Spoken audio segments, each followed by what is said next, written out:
Hi, I'm Heidi with Heidi My World. I'm going to do this in two parts, so I lied a little bit, just a little bit, about doing all 6 of them in one video. I realized that was really hard, so I'm just going to go over 3. So I'm starting with the A-frame, also known as the pear shape. So you want to add weight to the top because, again, an A-frame is narrow at the shoulders or narrow at the bust and wide at the hips. So you want to add weight. I gave this one the poo face sleeves because they're pretty. And typically a scoop neck or V-neck are the most flattering because they make you seem a little bustier than you are. And curved jewelry. So see how this has a curve? And then also curved accessories like bags. See that? Yeah, you know. And so you want to put minimal things at the hips. So this would actually look very flattering with a pencil skirt. Try not to wear A-frame skirts because they just make you look like you go further out, which is the opposite effect of what you want. There are plenty of other embellishments to get on the shoulders. Like I have this other shirt.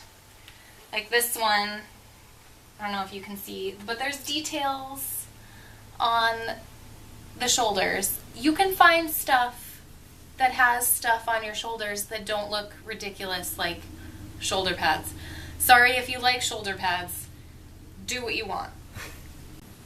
Texture above waist. You don't want, for instance, you wouldn't wear this print down below. You just want prints on top because you want this whole area to be the focal point, since you don't want people to focus on your voluptuousness.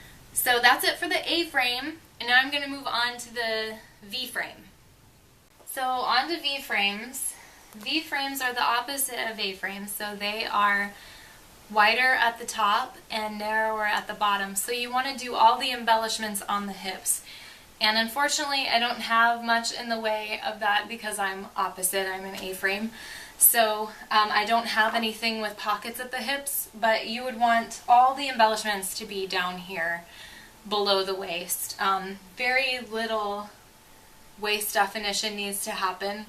All the embellishments should be on the hips. Like tunic tops look really good. Something with a border around the waist and hips is great.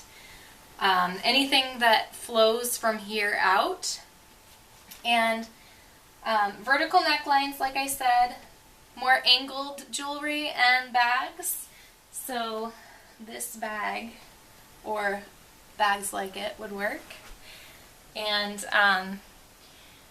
so simple lines, crisp lines. I like the layered look for V-frames. I think it looks fabulous. And geometric patterning rather than like the floral print I had before works best for this, but try and wear all of the patternings down below, whereas the A-frame, all the patterns should be up top.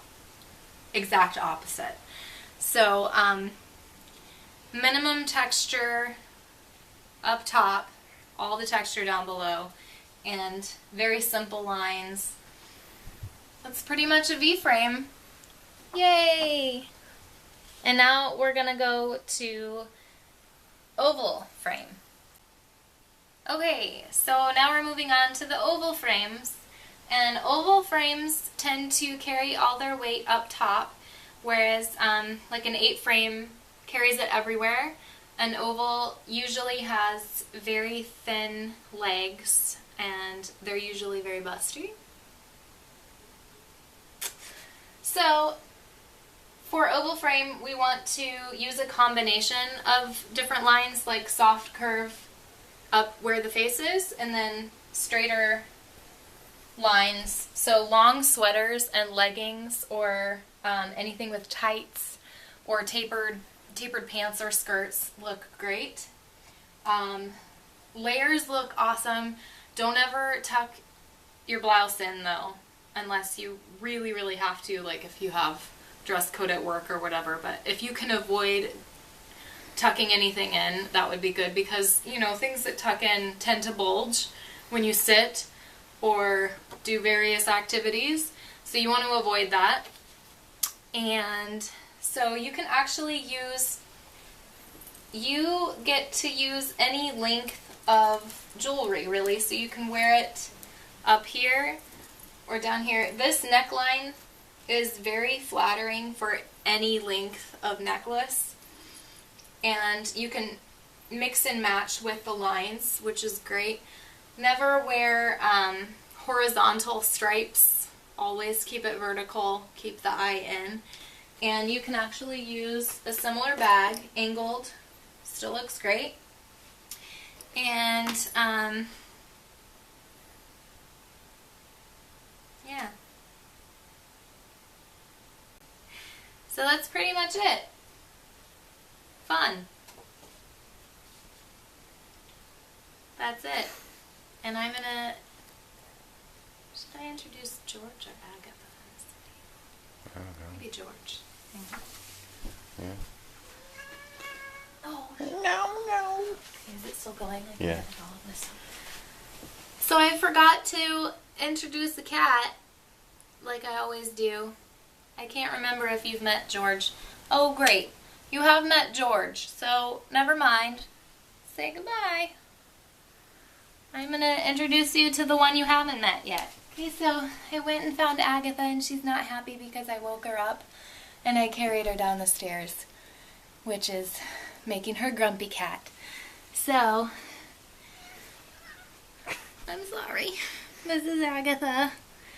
She's my sweet baby.